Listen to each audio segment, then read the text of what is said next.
So welcome everyone to our I-CBT Friday discussion group. We're a group of clinicians in all different stages of learning I-CBT, and this has been a wonderful space for co-learning and contributing to each other and sharing this information with OCD providers worldwide. So thank you so much for being here and being a part of this. I'm Mary Hosbrough, and I'm one of the current co-facilitators of these discussions, along with Carrie Gregory.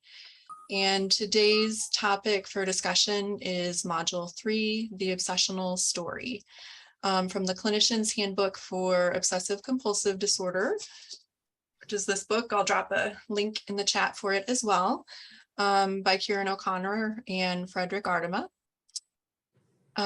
Bronwyn Shroyer, who also presented last week's Module 2 for us, the logic behind OCD, is going to be presenting again today.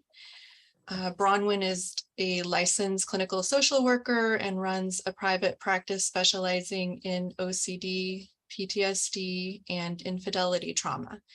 She especially loves working with comorbid PTSD and OCD cases, and is a lived experience clinician for both disorders. Bronwyn provides training and consultation for I-CBT and is a certified EMDR therapist and consultant in training.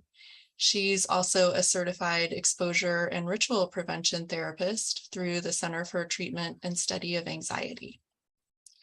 Bronwyn sees adults, teens, and children in her practice and is a founding member of the OCD Lived Experience Collective, which provides training and consultation for clinicians using I-CBT. So thank you, Bronwyn, for sharing with us today. I'm going to ask everyone, if you haven't already, please mute unless you're questioning or commenting, and I'll turn this over to Bronwyn. Hi, thank you, Mary. It's good to be back with everybody. Love I-CBT Fridays. It's a great thing. So let me get my screen ready to share for you guys. Okay. So we're going to talk about the obsessional story today. And I'm going to start with a quote from somebody who I think we can probably all agree has a reputation for knowing a thing or two about scary stories. So let's go over this quote real quick. The thing under my bed waiting to grab my ankle isn't real. I know that.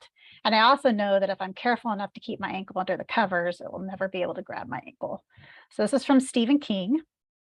And I picked this out because obviously, he knows scary stuff, but it's also actually a really good example of the doubt sequence, which is a good review for us. So let's go through and look at Stephen King's doubt sequence that he has going on here. 1, the trigger, getting into bed.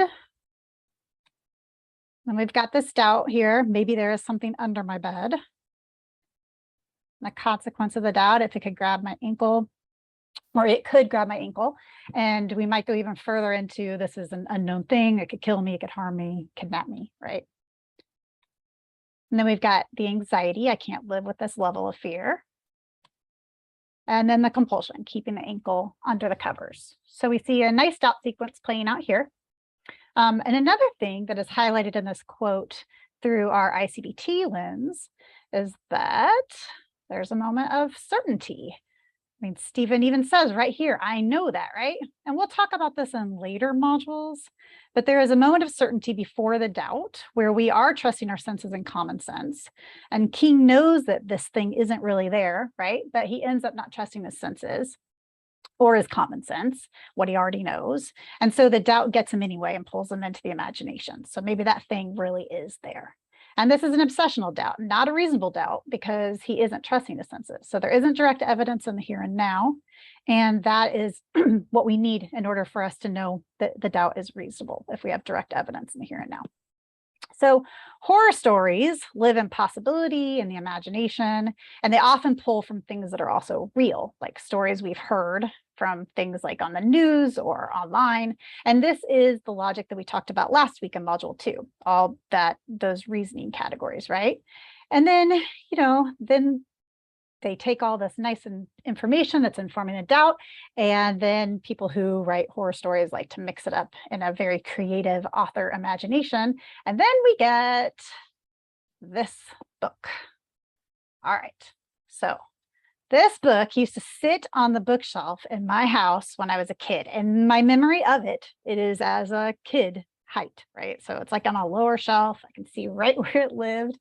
And I remember it super vividly. And it is the perfect example of taking hearsay, stories of missing children and murder, right? That's kind of the premise behind this book, and mixing it with the imagination to make a story so scary that the cover itself was enough for me to like, still to this day, if I'm walking down a street and I see a grate in the street, I will think of this book. And I still don't like clowns. And I have never read this book, so I don't even have to read the book. It's just this cover image, right? So this story, the image told me enough that it pulled me into this whole story. And I'm sure at some point in time I flipped the book over and read what the, the blurb on the back. And so that probably just made it even worse. But horror stories aren't the only ones that can take us into dark places of our imagination. So we're going to take another trip in time in my childhood and look at this wonderful little movie. So people seem to love this movie. It's a cute little alien and the boy become friends, but guess who didn't love it? Yeah, me. So for those who haven't seen this movie, when the main character Elliot finds E.T., he finds him in a cornfield for the first time. And let's just say there's a huge jump scare moment there. And that scene destroyed my ability to ever like this movie. So I grew up surrounded by cornfields, and because I saw this movie, I could imagine driving past them and there'd be aliens in the cornfield. They were going to get me. And so for years after watching this movie, I don't know, probably 7 years, I'm not sure how long, anytime I went to a movie theater, I would pull my legs up in the seat and I would sit on top of them. I could not put my feet down. In progress. Could not put my feet down on the floor. And did I believe that ET was really there? No. Did I believe that he was under my seat? No. But even though I knew that, there was a what if in there that was so real that I just couldn't sit in a movie theater for a very long time without my feet under me. So what about stories that weren't horror movies, but still elicit absolutely like terror of a bad thing coming true? Something like grief and loss. Don't worry, the 80s gave us that too. I know that this movie is incredibly beloved by a lot of people. I cannot stand this movie. So anybody guess what scene ruined this movie for me? Who knows? The horse. It's the Absolutely the horse. So I won't spoil it in case you have not seen it and aren't a Gen Xer growing up in the 80s and want to go and check this movie out. But let's just say there's a scene with some quicksand, and that scene left me with like profound grief. I felt like I was there losing this friend. My heart was absolutely broken. Was the scene real? No, it wasn't real. It's playing out on a screen. Were my feelings real though? Yes. And the feelings stuck with me for a long time, all because I was pulled into a story. I could feel the absolute despair of watching a loved one die. And it was as if I was there and it was happening to me. So I'm sure that any other of you out there that are Gen Xers may be able to understand that as a similar experience. But as I was preparing this presentation for today and I was thinking about like the 80s and just how much I got pulled into stories, I realized really what Gen X was all about. It was a little scarring for a lot of us. So they really like to scare us with stories back then, you guys. Gen Xers are tough. So all you people out there that are fellow Gen Xers, solidarity, people. All right. So stories are powerful. They pull us in. They make us feel like we are inside of them. They can get our heart racing. They can cause us to sweat. They can cause our breathing to change. They can make us burrow under the covers. So whatever is under the bed that we're certain isn't there doesn't get us. So let's find out about how and why the concept of storytelling matters in OCD. So here's our teaching points for this particular module. We're going to help our clients come out of this module understanding these things. So doubt is experienced as real because there's a credible story behind it. And your own OCD story is no more or less valid than any other OCD story. The story becomes real when you act on it. And if we change the story, you can change the doubt. So stories give us all this credibility. So we've got information that's gathered in modules 1 and 2 that set up module 3. So we've got the obsessional sequence, your client understanding what an obsessional doubt is, and then you've set up in module 2 all the logic, and you've gone through and identified their reasoning behind it. And remember, we're never going to argue that content. That's theirs. OCD's problem is not the content, it's the process. And so the therapist now is going to help the client understand that the reason the obsessional doubt is so compelling is due to a story around it. And this story is built from the reasons behind the doubt that were identified in module 2. So these reasons, combined with really persuasive aspects of storytelling, form the narrative unit. And the narrative unit makes OCD so successful, and that is going to be our target for therapy. In module 2, you spent time helping your clients come up with those reasons that inform their doubts, and those things include things like facts, rules, hearsay, personal experiences, and then OCD's ultimate catch-all of all time possibility. Those reasons are pretty darn compelling on their own, but when combined with the powerful drama of storytelling, those reasons transform into a story that can pull us from reality into the imagination. This is the imaginal absorption of storytelling. The story needs to be personal to the client, though. And so as you are constructing stories with clients, you want to make sure you're reading them back to them so that they are checking in and making sure that this story is, is attaching to them, right? We want to personalize that. So how do we go about constructing those stories? So here's a place to start. The therapist and client are going to work together on this discovery. And it's important this really gets done down to the heart of what is pulling the client into their imagination. The story usually flows fairly easily when you start this process. So you're going to jot it down as you go, or have your clients jot it down as they go, and you're going to try to keep to the client's experience. You may pull on information from the previous 2 modules to help prompt the story. So you could say something like, you said in our last session that the fact germs exist as a reason to believe your obsessional doubt. Tell me more about that. Or you might say something like, you can also ask something like, what makes the doubt, sorry, my dog is wreaking havoc. What makes you doubt that the counter is clean? And this will have them go back into their reasoning. So just prompting a question and helping them go into the story. If we had a client with the same obsessional doubt as we saw in the Stephen King quote earlier, we could explore that story together in the following way. So you have to make sure your feet are under the covers when you go to sleep. Why? And then your client may start giving you reasons, such as, well, one time I had this cute orange kitten and he liked to hide under my bed and attack my ankles. I didn't know he was ever there, so it scared me. They also might say, and I've also heard stories on the news about homeowners getting robbed after not noticing that someone was hiding under their beds. So here's hearsay, right? And then, oh, I saw a quote from Stephen King, and even he is scared of something grabbing him, and I doubt much scares him. So this does, so I should probably pay attention. So we put that all together into the story. You've got the start of an obsessional story with some reasoning put out there for them, right? And you've jotted this down, or your client's jotted it down, or you're just talking through it, but it really needs to be something that they are going to embrace as their true story. So we're going to increase this story and make it even more personal by using rhetorical devices. And one of those is adding details. The more details you add to the story, the more the client can get pulled into it. I mean, think about movies for a minute. Like, think about the score that plays in the background, right? That sets a tone. It pulls you into the story, more lighting, all that stuff, right? We kind of want to get that same kind of feeling by adding details into the story here. It's not that you have to pull into like movie scores and things like that, but you really want to make it like a detailed thing. So really try to capture all the reasons that are going into it, really what's behind that story for them. You want to have them feel it, like you want them to live it. Then you want to smooth transport. Stories take us from one place to another. They have a beginning, middle, end. They sweep us through a narrative. So that's what you're kind of adding there. Don't make it this huge disjointed thing. You want it to kind of flow so it becomes believable, right? If this is something that you want your client to really like say, okay, yes, we captured exactly what my OCD is saying.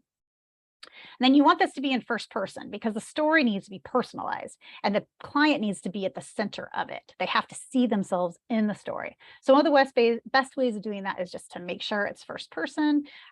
Sometimes I have my clients write them in present tense, like they're living it in that moment. The person should totally be at the center though. Definitely, you need to have them in it. So don't have them write it like, third person. It's just too far removed and they won't get the emotion attached to it. So let's look at a story. Here we have two linked components, a beginning and an end. It's a complete story in and of itself, like the girl ran and then went in the house. That's a story. We can visualize a girl running and going into a house, right? But it's also like utterly boring. There isn't any detail to it at all. It's also in third person, so it's not going to be personal to any of us. And like, do you guys get any imagery when I say that besides just a girl running in a house? Like it's not a very full-fledged story here. It definitely doesn't pull me in at all. So let's see if this next story that I tell you can pull you in a little bit better. And this is a story from my life. So this is a totally personal story for me. It actually really happened. So when I was 5, I was out in our cow pasture with my mom. So I grew up on a horse farm, but we did have two cows at the time too. They were steers. And it was a sunny day with a bright blue sky. And I got caught up in looking at the green grass and was in my own little world enjoying the warm weather. Then I heard my mom yell my name. I looked up and saw her holding my baby brother by the gate, waving her free arm, trying to get me to hurry. And when I looked around me, both of our big male cows, steers, were coming up behind me. I took off running. My heart beat in my chest. I pumped my legs and arms as fast as I could. I knew any second I was going to get trampled on. I raced through the gate. My mom slammed it shut just in time. She hugged me tight. My breathing slowed. I was safe. The cows stared at me from the other side of the gate while my mom held my hand and took me back to the safety of our home. So what's different there? Like, I added tons of details. I gave the story a beginning, a middle, and an end. I put it in first person. There's emotion to this story, and that is it's personal to me, right? So this like definitely happened. I can feel those sensations in my body of like running to my mom. I'm this tiny little person. I was a very small 5-year-old, and these huge cows are chasing me, and somehow I outran them, which is pat on my back for outrunning 2 huge steers at 5. But it was incredibly scary. And I'm sure my mom was totally frightened. And there was no way she could have gotten to me fast enough to pick me up and then turn around without the cows getting all 3 of us, because my brother was there too. So she had a choice to make in that moment. And I think she made the right one, just to slam the gate on him. But it was scary. But this story has so much more to it than the first one, which is just the girl ran and went in the house, right? Okay. So now let's do an obsessional story. So one of the easiest ways I've found to help create obsessional stories when a client gets stuck or a conversation like I talked about earlier doesn't work, or my clients are doing this on their own and I'm not there, is to prompt them to teach about, like I prompt them with helping them learn about bridging. Right. So ultimately, when I'm doing these with clients, I like to do it with me just prompting the questions and we're having this flow of conversation. But if I'm teaching my clients to do this on their own, they may need some help on learning where to start. And bridging can be really helpful for that. So in bridging, we take one component of a story and we connect it to another. I like to tell clients to start with their trigger and then connect to their compulsion. And when they're trying to do this on their own. So let's look at what that would look like. So this is an obsessional doubt that starts with, I put my contact lenses in their case. Okay, so that's like the trigger. And then we're going to go with the compulsion at the end. I have to tap 4 times. So this is one of my old obsessional stories from when I thought my mom was going to die. And I talked about that a little bit last week. And when my OCD like really kicked in and started taking over my life. So let's put in the details of my reasoning and make the story personal now. And maybes are going to be important here. So maybes are a good friend to obsessional stories. These maybes are what replace the trust that we have in our senses and our common sense and our real self. So this is what Fred and Kieran call in their manual, the power of the possible over the actual. So maybes are going to help us get to that place. So let's add in the details to make the story better. So here's the trigger. I take out my contact lenses. Or no, I guess I had it. I take my contact lenses out at the end of the day. And then I worry that I don't do it just right and I let them touch the sides of the container and then maybe my mom will die. Kids lose their parents sometimes. The doctors thought my mom might die. Maybe there is some magic force that could keep her safe. I prayed a lot when we thought she was going to die, so maybe God saved her because of that. And maybe now it's my job to do any of those things that pop into my head. Like that's what's going to keep my mom safe. Maybe I'll let the universe down if I don't do these rituals. Maybe that will put my mom in danger again. So I have to tap 4 times. 4 happened to be my mom's favorite number, which was a big part of my OCD. It got wrapped up in there that I had to do things 4 times or multiples of 4. So this is a far-fetched story and it's full of magical thinking. And even then I knew that some of this was way out there and didn't make sense.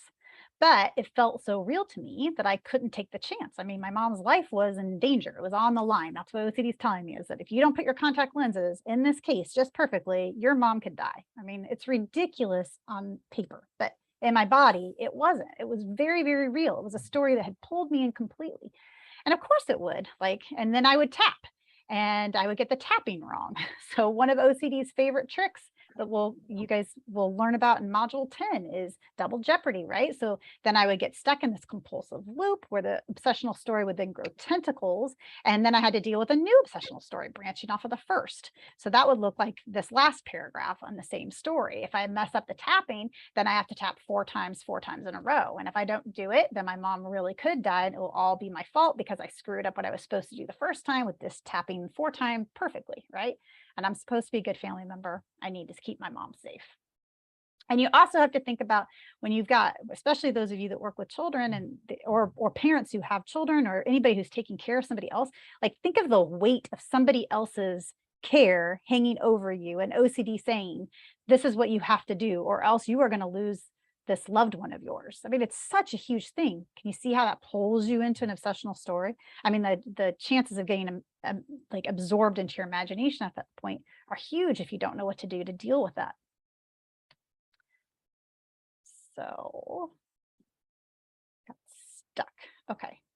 Is that switching for you guys? It's not switching for me. Yeah. Okay. So let's look at one more.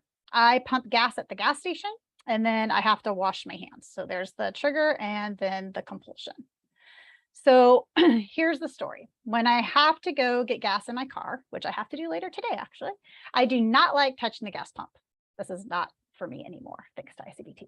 So many people have touched the buttons on the screen and the credit card reader. They've also touched the gas pump. I see them grab the squeegee to get bird poop and dead bugs off their windshields.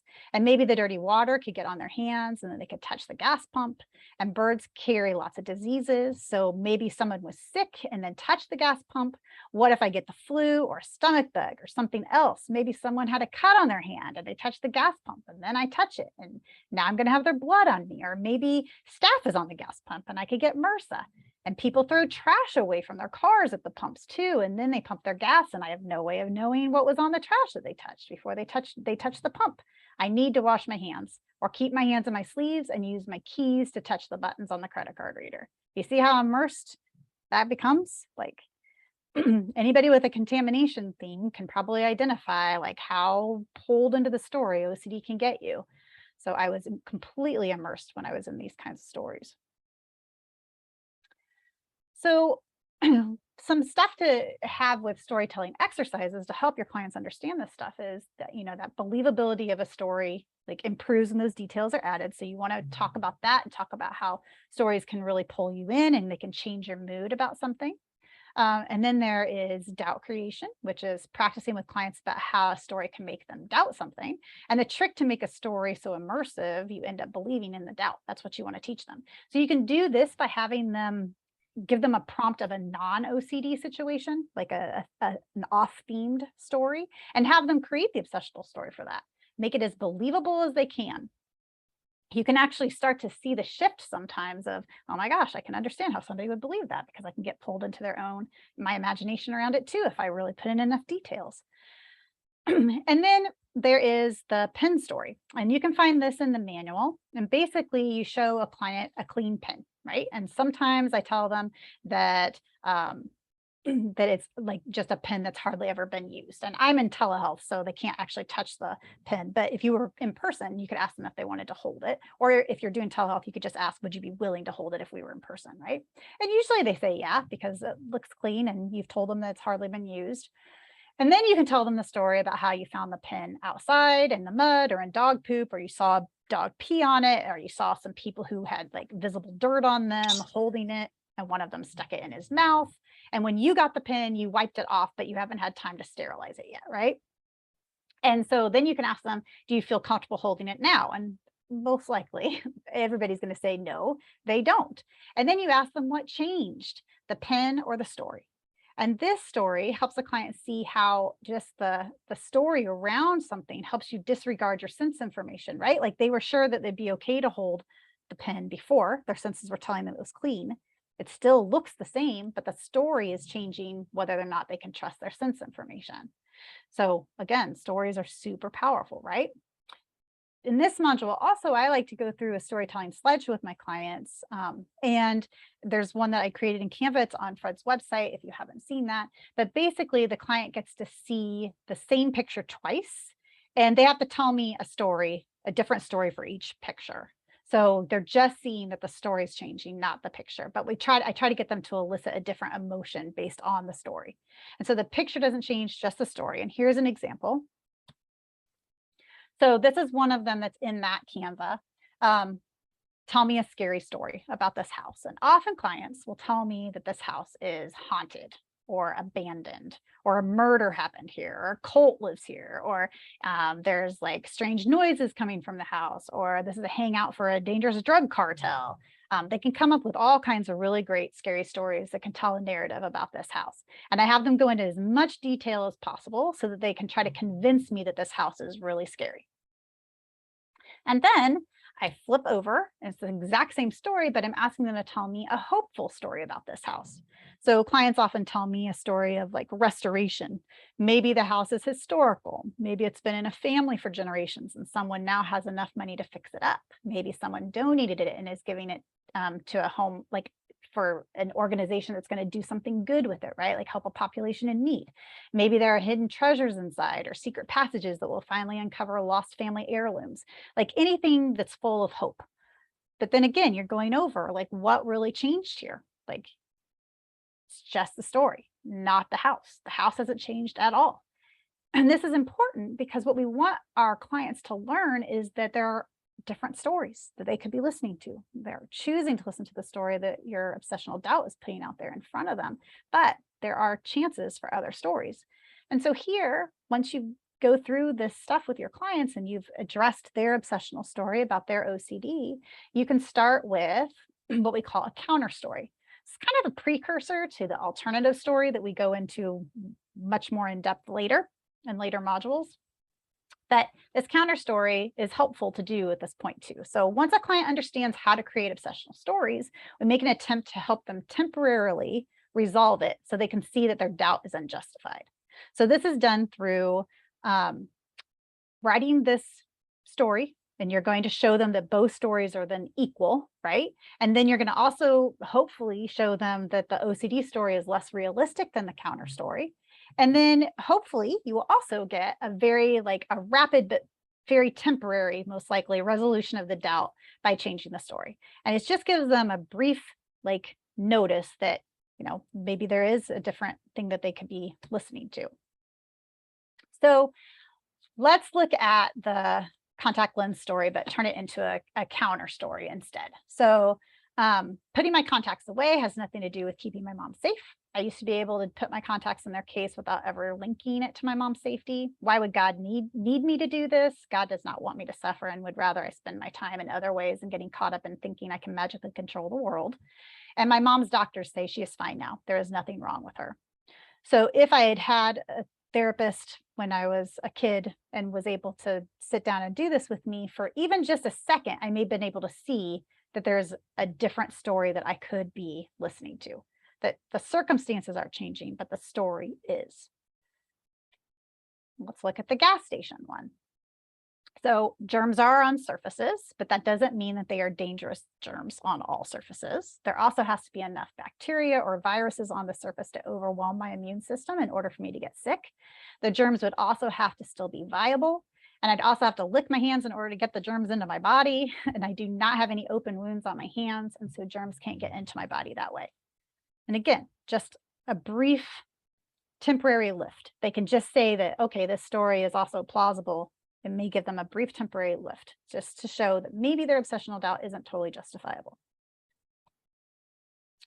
Okay, so if your client can get that little bit, then they could say, well, I guess that could be true. And that means that you're doing a good job. Like if you've gotten them to that point, like what you're doing here is you're casting reasonable doubt on the obsessional doubt. Like you're coming underneath it and helping them see that, okay, maybe this thing isn't totally what I have to listen to all the time. So with this module, you want to have fun, be playful. People with OCD have pretty darn good imaginations. Otherwise, they wouldn't get pulled into this imaginal absorption that they have going on. So it's great to have them do this exercise because they really can. Some of them have a lot of fun with that. Some clients are going to say to you, I'm not good at writing stories. And then that's where you're going to have to help prompt them a little bit more, right? But some clients are going to go with this and be like, oh, I've got that. I can write stories. And they'll just they just go. It's a really fun module to do. And then remember not to argue with the client over any reasoning that comes up, right? Because the problem isn't with the reasoning. That's not where we're going. You don't need to help try to logic them out of the story. Like that's not where we're going with I-CBT. That logic makes sense to them. It is just out of context. And so don't try to convince your client of anything. You're just recording the story and helping them learn about storytelling and how the OCD is pulling them in. Okay. Not everything in the 80s was scary. Like some things were great. Babysitter's Club books were awesome. I used to love reading them. They made me so happy. I remember reading the first one and I was like, oh, this is great. This was a counter opposite to all the books that were about cancer out there. Look up Lurleen McDaniel and you'll see this whole lit in the 80s of like all these books written about teenagers dealing with cancer. But there was the Babysitter's Club and it was happy until you got to book 3 and then Stacy had diabetes and then you had to worry if you were going to end up with diabetes. And that is the end of our presentation today. All right, let me stop sharing.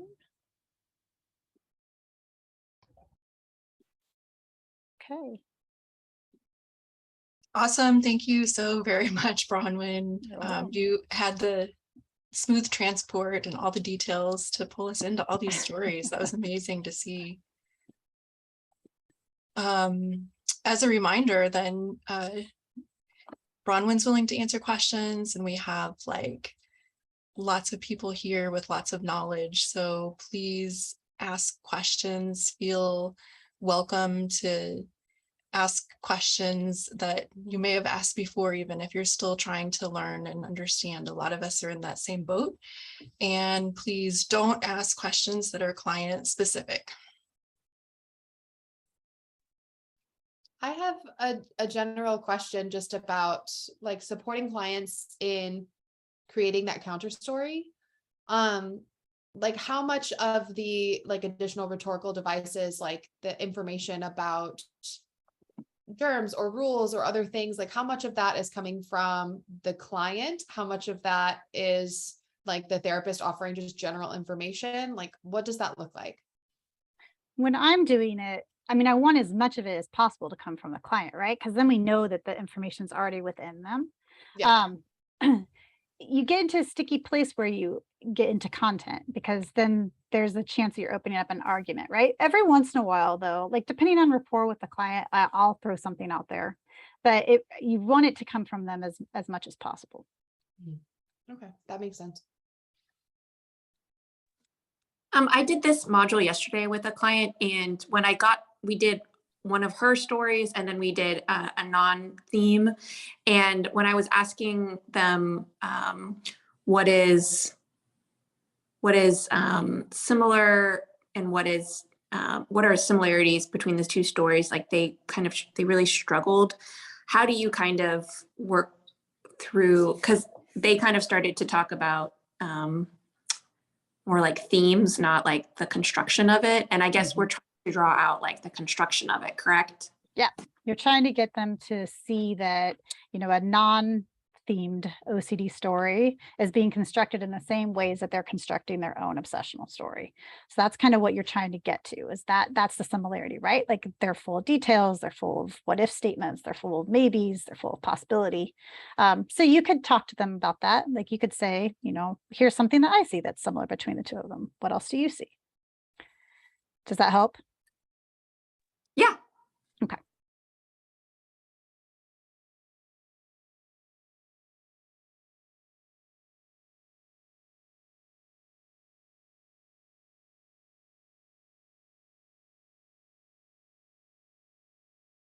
Yeah, and Fred put a good point in the chat that if they don't see the difference, that's good, because you want them to show like that their OCD isn't, you know, it's the arbitrariness of it all. Yeah, we want them to know that those are equal players in this. Yep. Stories Just- are equal players. That's some power for us. Just as possible. So let me channel what it's like to be, to be used to the cognitive appraisal model and the tolerance for uncertainty focus, which is that this is a typical question that comes up. How is the counter story not reassurance? And why not? Because the obsessional story could be true. So why don't we say tolerate the uncertainty? You want me to comment on it, Carl, or are you going to do it? No. You go. I'm just being the devil's advocate here. He likes to be the devil's advocate. So, like the whole tolerating uncertainty thing is out there in the appraisal model, but here we're returning people to their senses and their common sense, right? Like you can be like, people can say that we have to tolerate uncertainty. I can promise you all that I am 100% certain that I'm not a serial killer. I am not a pedophile. I am me. And so I have that certainty about that.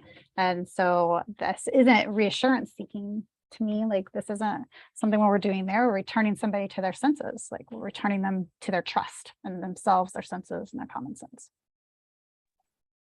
Yeah, just to add to that, it can function as a reassurance, potentially, but not if doubt is created by the stories we tell ourselves, then telling yourself a story that is grounded in common sense and in the senses is not reassurance, it's functional, right? So it does not mean automatically that if you're telling the person another story or they explore different alternatives, it's a return to normalcy, not necessarily a return towards compulsions or a move towards compulsions or going into the OCD bubble at all. So as a therapist, you have to be able to identify that. Is the person with OCD using information in a compulsive manner or not? But that does not mean, if that's not the case, then you can address that normal as you would do, because these stories have ultimately you want the person to create a story that is based in common sense and reality, right? As we all have. So why should a person with OCD not have that, right? When they get better, they automatically return to that anyways. In terms of them generating the story, often people with OCD, you can also ask them, well, what does your common sense tell you? Create an alternative counter story with your common sense. They usually know, it comes out, So then the question later on in therapy becomes, well, why don't you trust your common sense and that's how you get into the more reasoning devices of the OCD. But you cannot look at everything in OCD as a compulsive behavior ahead of time. You have to say, well, does it function that way for that person? Or is this person genuinely trying to look at things in another way? That's what you want. And the same applies to any other intervention that you do in ERP. People compulsively expose themselves to uncertainty sometimes. Everywhere they go, I have to be uncertain. I have to feel uncertain. What if I feel certain? Oh, it could be a problem if I feel certain. It's the opposite, but it can go in that direction. That's part of OCD, So as a therapist, but it's not unique or specific to I-CBT that we explore alternative stories. No, explore alternative stories because the doubt arises from a story to start with. So that is also the mechanism of change occurs through that as well. It's not a dangerous thing to do. You have to look at the function of behavior and the things that people do. Does it function in order to support the OCD, or does it function in order to support the healthy aspects of the person?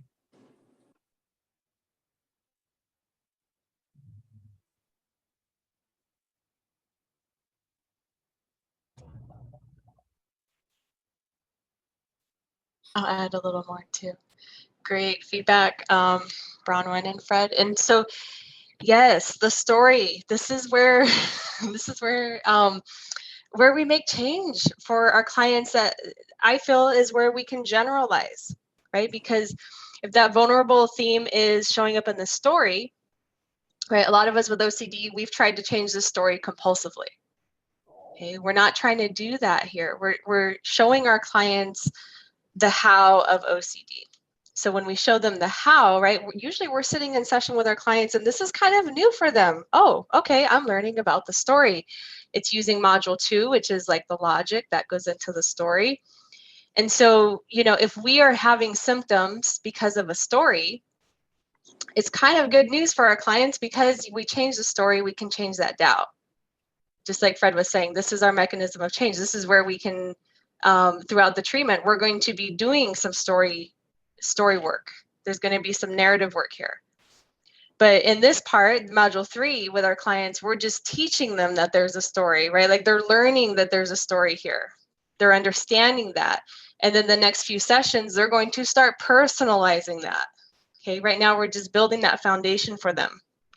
But this is an optimistic piece of the treatment because this is the power, right? We can, these stories can go head to head. And I do feel that this is where we see a generalizing of the resolution of the doubt because we're changing that story for our client. We're teaching them how to change that story.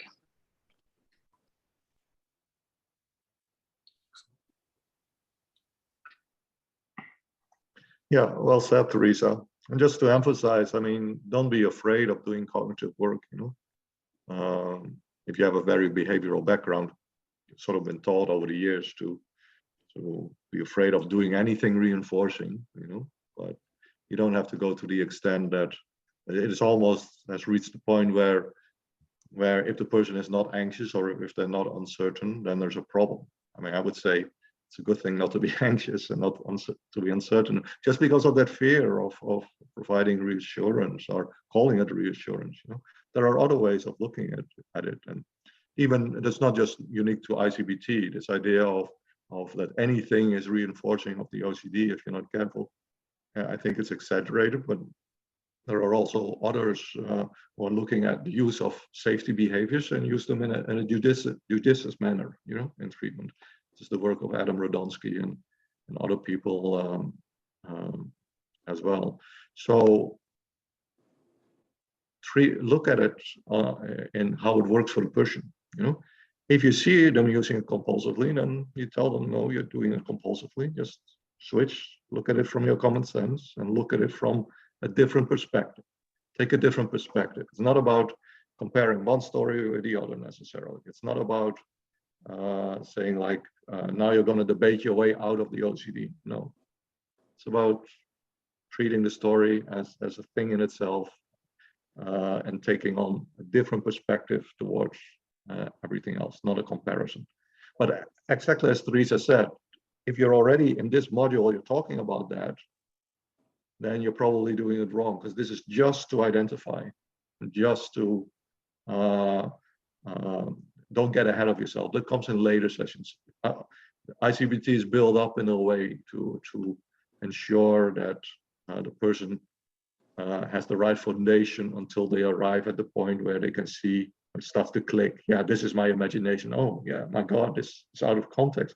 Whatever I'm telling myself has nothing to do with the here and now. That comes later in 4 and 5. You know, this is just to identify first.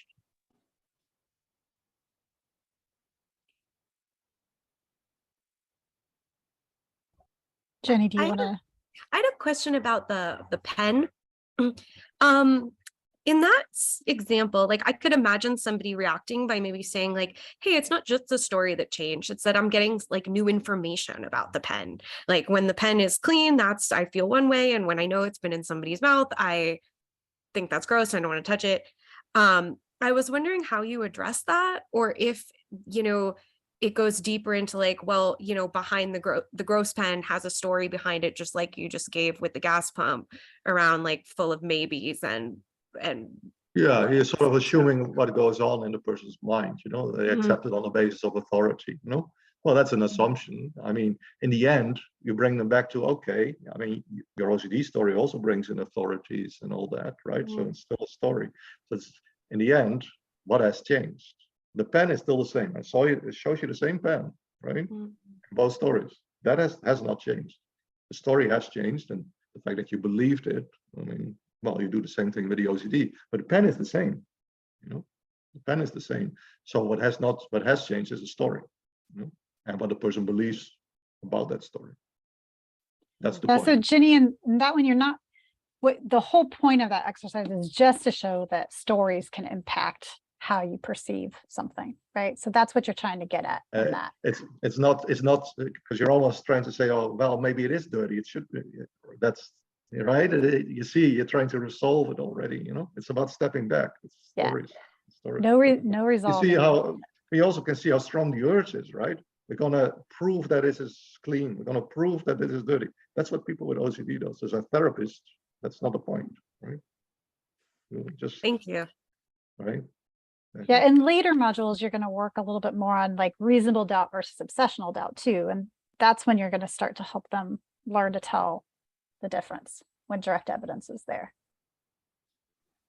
Yeah, if someone asked me that question, I would be saying this module isn't about being able to say what is, what happens when I get new facts. This module is about how do you feel when you're looking at the pen right now? Oh, I literally feel a sense of disgust. How do you feel when you're looking at the pen right now? I literally feel a sense of relief. Okay, both of these stories were made up. You are telling me, but like, as I'm like, would I grab the pen or not? And I'm checking in with my body. I'm understanding something about how I react to stories through that. And we'll leave that, what about more information, for a later time, because it's inviting a headbutting debate that we're going to always want to sidestep. Yeah.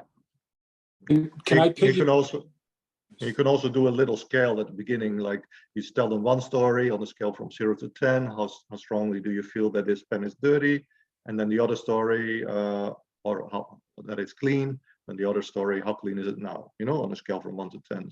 So you sort of get the difference. So even if it's just a 2-point difference or a 1-point difference, it's enough to already show the power of the story. There's a difference, there's a change, right?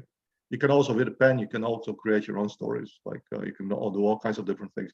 You can try to convince a person that the pen is really a gun, with a story, So, it's like a little thing that you found at a film set of James Bond.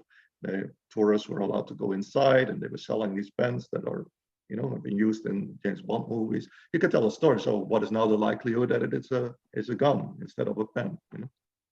Usually they shift a little bit, So then you get a little bit out of this contamination thing. There are different examples that you can create. There's also I really like that, because it like shows even more how you can convince yourself of something that feels really out there. That's really cool. Thank you so much. It's helpful. along those lines, there's a good example of seeing the pen story in action. In the files section on the Facebook group, there's a video of someone, Natalia, a therapist, doing, bits of all of the modules. And the way she presents the pen story is really cool. And I've had a lot of fun with that with clients, like talking about like, this is my pen that I got in grad school and I've had ever since. So if you use it, please don't lose it. Because someone walked away with it. And then luckily I found it. It was in dog poop, but I wiped it off, but it's good now. And then telling another story about how, same story start, like I've had it ever since grad school. So I clean it between every single client.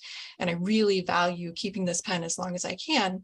And what Natalia does is she also draws in information about like, once you are believing either story, then if you look at the marks that are on the pen, then you might take those as evidence to prove either story is true, even though both stories are made up. Like if you believe it was in dog poop, then that's what these scuffs are. Or if you believe that I wipe it down with a Clorox wipe 8 times a day, then that's what these scuffs are. So it's kind of cool to see it in action if you haven't seen the Natalia video yet. Carl, did you have something? Yeah, to piggyback on what Jeremy said, how often do we hear, but it feels so real, right? Or that that the emotions that I feel, that the sensations that I feel in my body must substantiate that there's something that I need to engage with, pay attention to, that there's some truth to it, right? It's sort of like emotional reasoning on steroids, right? It can't just be my imagination. This must be signaling that there's something important or real here. Otherwise, I wouldn't feel this. So just out of curiosity, how do people deal with that? Yeah, but it feels so real. That's the power of narrative, right? It's the power of stories we tell ourselves. That's why the movie metaphor is quite good there, right? I mean, you get so engrossed, and the same in Bronwyn's presentation. You get so engrossed in these stories, which is very clear, in your presentation, Bronwyn. These Stephen King stories, or any sort of stories, like how people bridge things, and you start living it as if it's real. And so, why does it feel so real?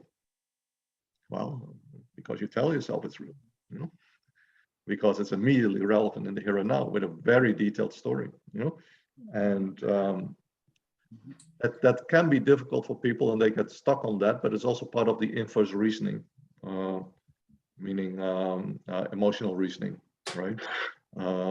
Which is like it feels real, so therefore it must be real. But I think that's sort of, you can sort of go back to these sort of exercises where you show the power of narrative in order to make them realize that is the reason why the OCD story feels so real to start with, because of the way this story is constructed, which builds up in intensity until it arrives at this sort of like final doubt of, yes, somebody's really going to grab my ankle right now in bed or something like that. Whatever this is where I in intervention I use is to address the process of dissociative absorption, imaginal absorption, and to do some experiential exercises with it, right? And we don't have a lot of time, but just to give you a brief one, here's what I demonstrate. Okay, just pick any of your own worry obsessional stories, and when I say go, I want you to go into the story. Okay, ready, go.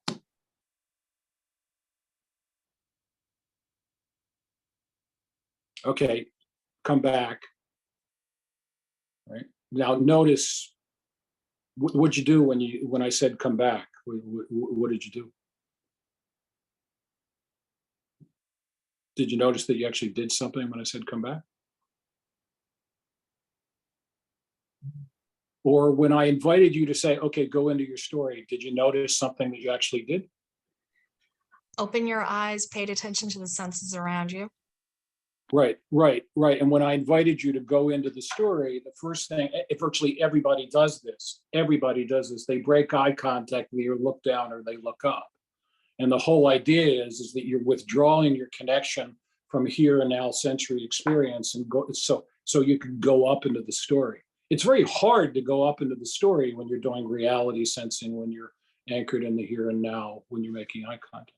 And when I said come back, you inherently knew what to do, which is to come out of the story and come back across the bridge. Later on, we talk about coming across the bridge. That's another place where you can sort of introduce that.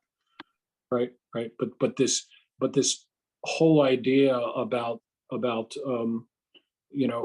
being able to sort of understand, how natural and powerful the process is of going up into your imagination. Yeah, and exactly, there is this strong dissociative element to it, which actually probably, I mean, theoretically speaking, empirically as well, is related to the inference-confusion process, because it makes something relevant to the here and now where other people who don't have OCD would not consider it to be relevant to the here and now. Now, if something's relevant to the here and now, you think this is really exists in the here and now, this is relevant and it's going to happen in the here and now, well, then it becomes very believable. And you forget that you're even in the imagination because you think you're in reality while you're not. So that is, so inference-confusion contributes to this immersion. This immersion in itself is a sign, and this dissociation in itself is a sign of inference-confusion, where you actually have convinced yourself that something that is really just in the imagination exists in reality in the here and now. That's the problem. That's where the dissociation or the absorption really takes off. And the story convinces you of that. We're going now ahead to the other modules, but the story convinces you of that, of something being real in the moment and no longer just in your imagination. And that creates problems. I see another question, maybe if I can take it. If OCD comes from stories built on logical reasoning applied out of context, then why do some people develop OCD but others do not? How is it that we are not able to convince someone into developing OCD? By going back to the origin and the real origin of OCD, we don't know. No model has an explanation for that, like what causes OCD ultimately. But can we give a person OCD with a story? Well, to some extent. We all know little Albert, right? With the right, so behaviorally creating a phobia in a little child by conditioning, you know. Now, these are unethical experiments, right? So, but what we actually have done is prime a person's feared self among people with OCD and see what happened to the obsession. And it got a lot more intense just by priming them, by making them believe that they were actually negligent, or making them believe for momentarily, right, that they were actually dangerous momentarily. And yes, the intensity sounds like exposure, Fred. Yeah, in a way it is. Yeah. Yeah, no, there is a similarity there. I guess the exercise could be used like that. Yeah. But good point. Yeah, very good point. Because maybe exposure itself is evidence of IBA, right? Because you're creating anxiety and creating a with a story. Sounds like we're talking about some exposure work here. Yeah, no, it is. It's no, like, I mean, you know, we get convinced, right? Believing it. Yeah. So anyways, we did this experiment, and you can actually provoke symptoms of OCD, and others have done that too. You know, now there's obviously debate on all the mechanisms involved. You know, but yeah, no, I mean, clinically speaking, you can test it with clients. You know, like that's the whole point. You tell them a different story, and they start feeling a little bit differently about how they view things. But ultimately, the cause of OCD, unfortunately, we don't know. Wouldn't you also say we don't proactively teach people to not develop negative coping mechanisms? So we're not teaching people, here's how to not develop inferential confusion.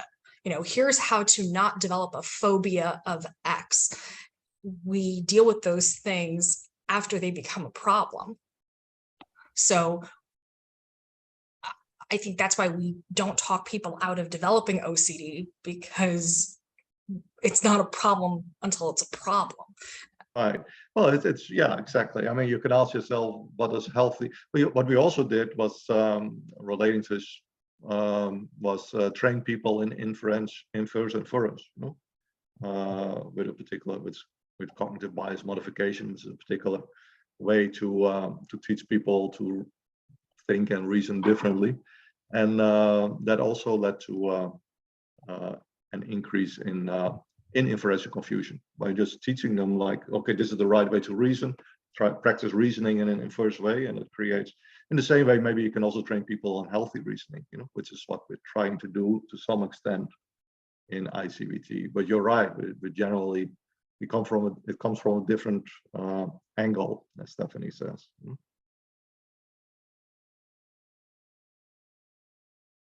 No, we're like out of time.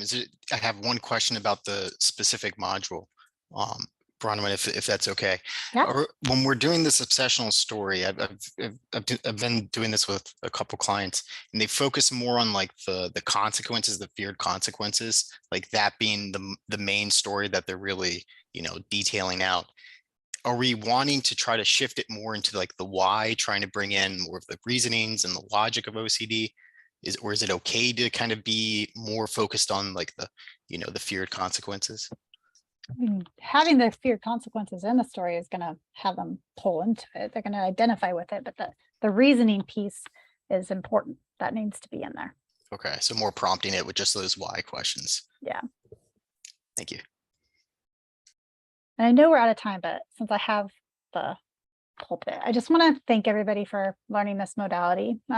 I know it's a big undertaking, and especially if you're coming from more of a behavioral thing, it's hard to wrap your head around some of these concepts, but just really think that it's a good thing you're doing, and having more tools in your toolbox is really, really good. So, and then just want to say one last thing, which is when you're working with your OCD clients, and this has nothing to do with anything we learned today, but I just feel like this is an important thing from somebody with lived experience.